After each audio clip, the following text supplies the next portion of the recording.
Shalom Israel. I'd like to give all praises, honor, and glory to Yahweh, Ba'ashem Yahushai, Ba'ashem Rakakwadash, double honor to the apostles and the elders of Great Millstone, and shalom to like out there doing this work of faith, labor of love, and true sincerity. All right, and today's segment will be entitled No Account, Granville T. Woods, Ruling Class Mentality. All right, and I just wanted to highlight this. Lord willing, I'll do more in the future. Just to highlight, the greatness of Jake, because the spirit that we have is directly from the spirit of the Most High, man. Everything within us proves that we are the children of the Most High and that we are the greatest people to ever walk upon the face of the earth, by our mindset, by the things we can do, the ability, whether physically or mentally, we have it hands down above all nations upon the face of the earth. And why is that? That's because the Most High made us that way. Okay, so I want to start off real quick with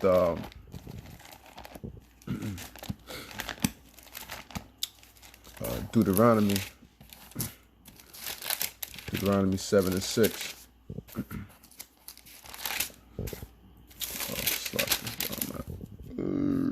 Okay. Yeah, this is Deuteronomy 7:6. For thou art an holy people unto the Lord thy power. The Lord thy power have chosen thee to be a special people unto himself above all people that are upon the face of the earth. Okay. So that clearly states it right there that what? We are better or special, more special than any other people upon the face of the earth. Why? Because the Lord instilled that within us. The Lord have chosen us, man. It's simple. You have a man that chooses a woman, and he treats her way better than the other females, and they looking like, oh, well, why she get the special treatment? Because he chose her. That's what the Most High did with us. He chose us, and he instilled something within us that he didn't give to the other nations. You either have it or you don't, right? So to highlight this, Granville T. Woods, you see the cartoon drawing. This book is Black Vendors of America by I can forget his name. Yeah, McKinley Burt Jr. All right. So it's, like I said, yeah, Black Vendors of America. So it's Granville T. Woods. I'm gonna just read these 2 pages really briefly, and either I'm gonna wait to the end for the scriptures or filter it through. I'm not sure, but just go with the spirit. All right. So it says, from the subways of New York to the fruited plains of Midwest, from the Rockies to our western shores, and indeed wherever else in the world that a song of rails is meaningful, we are indebted to the prolific outpouring of electrical and mechanical genius from an Australian-born black man. The parents of Granville T. Woods immigrated to the U.S. when he was 16. He had little formal education, having been apprenticed out as a bellows blower at the age of 10. But even so, his inquiring mind expanded this railroad yard job into an informal school.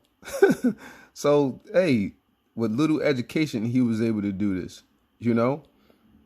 with his inquiring mind. That's one thing that Jake had, a very inquiring mind. It can be a fault of Jake, but at the same time, on the other end of things, because everything has 2 sides, it can be one of the greatest things ever. And we constantly prove that, with our contributions to this God-forsaken society, In his early teens, he mastered the mechanics of the locomotive engine, even paying from his meager earnings for tutorage from the master mechanic. Because that's all it takes is for Jake to get a little bit of something, and then they can expand on it further than anybody else could ever think of, man. All we need is just to get the little basics down, and then the rest is history, Consequently, when his family settled in Missouri, he was quickly employed as an engineer by the Iron Mountain Railroad. Later, he became chief engineer aboard the British steamer Ironsides. By 1880, he had established his own shop in Cincinnati, Ohio. A few years later, he became interested in thermal power and steam-driven engines. Now, look at this. Jake is always elevating. And this is how we're supposed to be, especially maintaining into this truth. You know, we're supposed to constantly elevate, you know, day after day, year after year. Everything takes time, but what we're supposed to elevate, you know, not downgrade, okay? You know, because Paul speaks on that, you know, constantly growing and just learning in the truth, all right? So, what was that? Yeah, 1880, he established his own shop in Cincinnati, Ohio, and a few years later, he became interested in thermal power and steam-driven engines.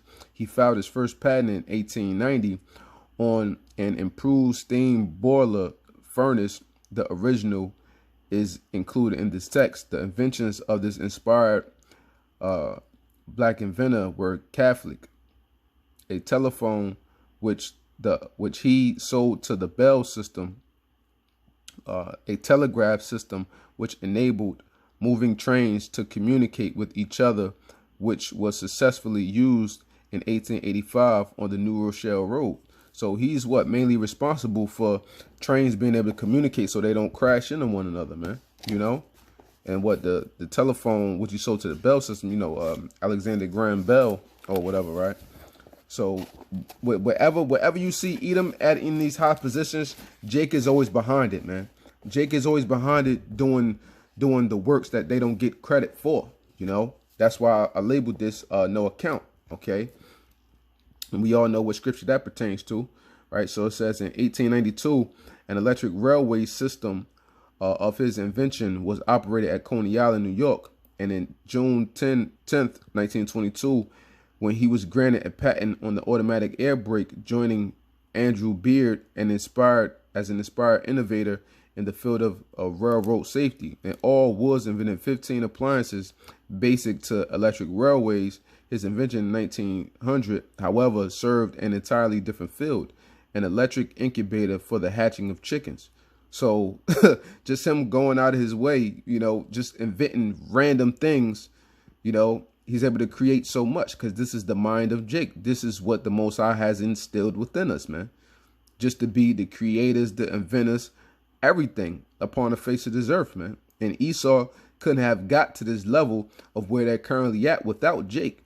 You know, I mention it all the time. Also, brothers, I gotta find the guy's page again, but I found him on social media, and the main guy that invented the algorithm for Uber, Lyft, and all these other big companies is a Jake, man.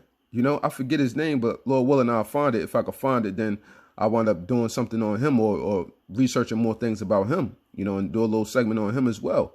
Because Jake is behind everything, man. So Edom is here making all of this money, you know, but Jake is laying in the background and not really getting that credit for it, man. You know, so we got to highlight these things, man, because Esau, they bury everything of our history and our greatness, you know, in the dirt, man. Like it doesn't mean nothing. And people don't recognize it, you know. Edison Bell and the Westinghouse Company bought some of his devices he invented. Indeed, Woods brought 2 patent cases against the former.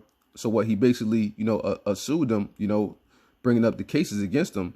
And in both cases, he was able to prove that he had earlier rights to inventions claimed by Edison.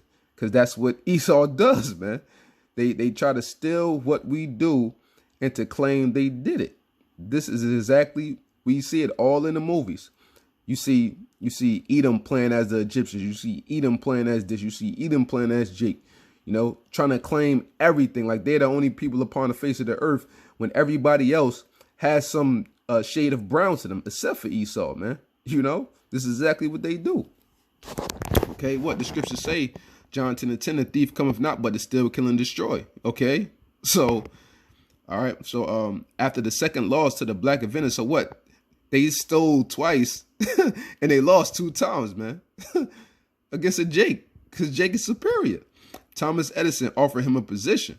So after that, like, can't beat him, might as well bring him aboard. That way we can legally steal his information, because this is what Esau does, because he's the damn devil. He tried to do this, but he didn't get over on him, right? After the second loss to the black inventor, Thomas Edison offered him a position, but Woods turned it down. preferring to be his own master in the Woods Electric Company. So that's that ruling class mentality right there, man. That is that ruling class mentality. Matter of fact, let me go to some of these scriptures real quick, man. Let me go to some of these scriptures real quick. Matter of fact, let me just start off with the main scripture that this lesson is based off of. Okay. Wisdom of Solomon, start at 5:1. Then shall the righteous man stand in great boldness before the face of such have afflicted him, and made no account of his labors. This is what Thomas Edison. Now, we know that this scripture is pertaining to the last days, but, you know, I'm just using this in a lighter fashion to pertain to this situation because it's true, right? The righteous man, in this case, would be what? Granville T. Woods shall stand in great boldness against such as have afflicted him. Because what? Edison and his company, they tried to steal his patents and claim them for their own. You know, so they didn't care about his labors. They wanted to take credit for everything in which he did. All right. So he stood in the great boldness against them, and he outbeat the devil in 2 cases, man. Not 1, but 2 cases. Then the devil tried to offer him a position, but he turned down because he had what? That ruling class mentality. And that's what we have to have within these last days pertaining to everything that Esau tried to throw at us, man. We got to know that we're greater, we're better than him, man. Period. You know, he is the filth of the earth, the law among the heathen. All right.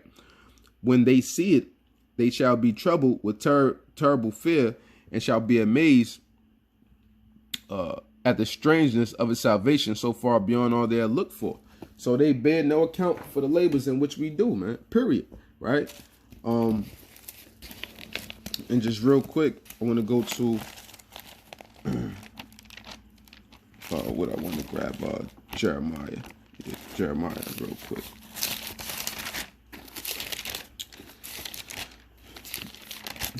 Slocky if the phone time out on me. I don't know how much space I got left on this phone because this phone be messing up when I go over a certain time limit. But where we at? It's Jeremiah 51:19. The portion of Jacob is not like them, for he is the former of all things, and Israel is the right of his inheritance. The Lord of hosts is his name. Right? So what? And you see where it says former of all things, what? The maker of all things. Because through the spirit and power of Yahweh Shemi Shah, we know that Yahweh Shah and the angels, they created the worlds as we currently know it. Who gave the world the greatness that it now has? The Israelites. Who empowered the world? Who built up the infrastructure of not only the society of Egypt, but modern day Egypt, aka Babylon, aka America? The Israelites. So we are the maker of all things. When it says we are the former of all things, you know, Esau can't do nothing within the society without us. When you go to the book Esau Edom, and it speaks about the so-called Jews, that they have made no contribution to society whatsoever. They use other people for their labor force. They take other people's ideas and they pass them off of their own, and they give no credit to the person who actually created things, man. All right. So we are the makers. We are the former of all things, period. Because we have that spirit of Yahweh Shemi Shah and that wisdom, knowledge, and understanding within us, man. It's embedded in us, and they can never get that, man. Period. All right. And so it's lucky for the damn noise in the background. Yeah, so after the second loss to the black inventor, Thomas Edison offered him a position, but Woods turned it down, preferring to be his own master in the Woods Electric Company. Descriptions of the litigation and the confrontation between the two giants are colorful and fascinating. All right, so it's more on this. Matter of fact, you know what? Let me just read through. Wood Harris, a well-known authority on Thomas Edison, left the world's most complete collection of inventions and the writings by that inventor when he died. The reader may wish to know that pertinent information is available at 49 Fremont Street, San Francisco, California. Another black man was an original member of the famous Edison Pioneers, right? So what? The famous Edison Pioneers, another Jake. So this is what Esau does. They seek out, you know, Jakes because they know of our intelligence, incorporate them into their companies, but yet they get the credit for it. This was electrical engineer Howard Latimer, whose work is listed briefly in the back of the book. In addition to his own inventions and patents, he did all of Alexander Graham Bell's drafting and redesigning of circuitry and otherwise assisted in his patent applications. So he did all of that for Alexander Graham Bell, okay? It was the formidable Latimer who was the Edison Company's star of patent defense cases, but the indomitable Woods nevertheless won the fruits of his genius and ceaseless labor. Woods was given to almost poetic titling of his inventions and to descriptions of their benefits to humanity. Take, for example, the synchronous multiplex railway telegraph of 1887, designed for the purpose of averting accidents by keeping each train informed of the whereabouts of the one immediately ahead or following it, and communicating with stations from moving trains, and in promoting general social and commercial intercourse, man. Okay? So, hey, that's what it is, man. In fact, one more point right here. It says, it is a remarkable achievement that Granville T. Woods, who patented over 150 electrical and mechanical inventions, was finally respected for his remarkable knowledge of the intricate mathematics of electricity. Because what we know, the word math goes back to amath, which is truth. Okay. At the time of increasing racism and Jim Crow emphasis, the American Catholic Tribune in 1888 described him as the greatest electrician in the world. That ain't no real credit. Where's the credit given to his family? Where's the credit given to us as in general for our complete contributions to the society, right? When all we get is a so-called month, a Black History Month, which ain't shit, man. We know that month ain't shit. All they do is highlight the main people and don't give credit to nowhere else. Whereas our contributions, we should have more than we have within this current society. But we know that we wasn't brought here for that purpose. We were brought here to serve slavery. So therefore, we truly get no accounts bid for our labors within the society, because this is the so-called white man's world. All right. So real quick, I want to go to, and the main thing about Granville T. Woods was that he stood up for himself and not bowing down to Edison after he won those two cases, man. And that's the ruling class mentality that we all have to have, period. This is 1 Corinthians 5 and 17, and says, therefore, if any man be in Yahushua, he is a new creature. Old things are passed away. Behold, all things are become new. So if we become a new creature in Yahushua, what? That means what? We're being transformed. We're being renewed by way of our minds. So being renewed in the way of our minds, you may have had that working class mentality, but now what? We have to have that mentality of being in the rulership. And that's the same mentality that Granville T. Woods had. So, that's how things have to move forward as us being within the society. If you have a working class mentality, how can you inherit the kingdom? How can you inherit rulership?